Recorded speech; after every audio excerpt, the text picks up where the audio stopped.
বৃষ্টি তো আবার আসতেছে মামু, এইবার তো দাঁড়ানোর জায়গা পাবো না। ও রে, এইবার তো বড় বড় ফুটা, এবার তো দাঁড়ানোর মতো কোনো উপায় নাই। এবার তো ফেসে গেছি মামা, এদিকে দাঁড়ানোর কোনো রাস্তা নাই, কোনো ওয়ে নাই।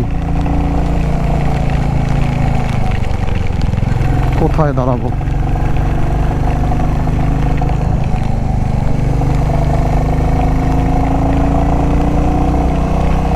তবে ওই পাহাড়টা পার হয়েছি পরে বৃষ্টির ফুটা একটু হয়ে গেছে মামা, কমে গেছে, বৃষ্টি কমে গেছে, ভিজাই গেছিলাম প্রায়। কয়েকটা ফুটা যে পড়ছে, ওই যে বৃষ্টি পাহাড়ের উপরে, মানে ওই পাশ থেকে এই পাশে আসছি, বৃষ্টি নাই, মানে কয়েকটা ফুটা যে পড়ছে একদম প্যান্ট ট্যান্ট সব ভিজিয়ে দিছে। আমার এর মধ্যে হচ্ছে ক্যামেরা লাগানো, ক্যামেরার নর্মাল কেসিং, ওয়াটারপ্রুফ না, জানি না কি হয়। তবে ক্যামেরা যেই পজিশনে আছে আশা করি পানি ঢুকবে না, বাকিটা উপরওয়ালার হাতে। তবে এই যে আবার বামে ঘুরতেছি, আবার একটু একটু পড়তেছে, দেখি আবার ডানে ঘুরে কি হয়। মানে এদিকে তো দোকানপাট নাই, দাঁড়ানোর জায়গা নাই, এটা একটা বড় সমস্যা। মানে হঠাৎ করে বৃষ্টি নেমে গেলে আপনার কিছুই করা থাকে না, বৃষ্টিতে ভিজা ছাড়া আর কোনো অপশন নাই। এই যে আবার নেমে গেছে বৃষ্টি, আবার বামে ঘুরছি, আবার বৃষ্টি। এইবার তো মনে হয় ভিজেই যেতে হবে।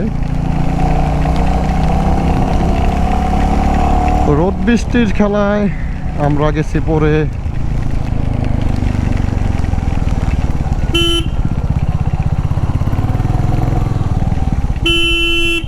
দাঁড়ানোর কোনো জায়গা নাই, অপশন নাই, আমাদেরও কিছুই করার নেই।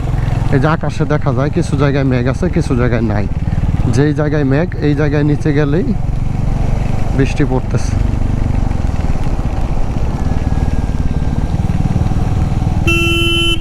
দেখি নিচে যাই, আবার নিচে গেলে কি হয়।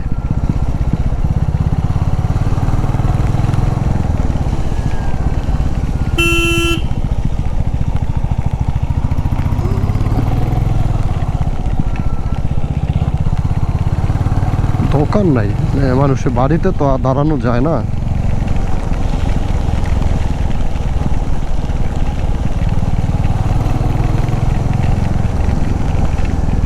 পাহাড়ি মামে